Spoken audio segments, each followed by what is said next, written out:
As Jesus dey waka for road, one man run come meet am say, Good teacher, wetin I go do make I forget life wey no dey end? Jesus answer am, Why you dey call me good? Nobody good except God. You know the commandment. Not kill person, not sleep with person wey you not marry, not thief, not lie for person head, not cheat person. Respect your papa and mama. the man come tell Jesus, Teacher, I dey obey all dis law with all my heart since I be small pikin. as Jesus look am, he come feel for am, then he tell am, E get one thing wey you never do. Go sell all wetin you get, give poor people the money, and you go get plenty property for heaven. Then make you come follow me.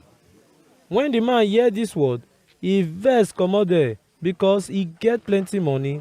Then Jesus look round come tell him disciples, E go hard well well for people wey get money well well to enter God kingdom.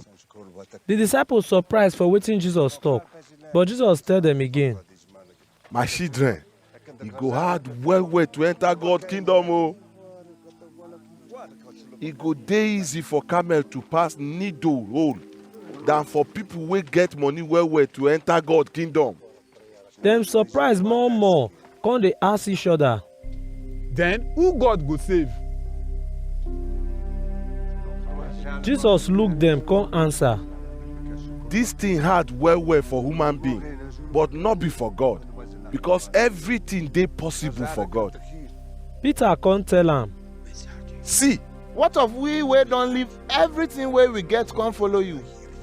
Jesus answer, I tell una true word, e no get anybody wey live in house, brothers, sisters, papa, mama, children or land because of the gospel, wey no go receive 100 times more than the house, brothers, sisters, papa, mama, children and land wey e live for this world.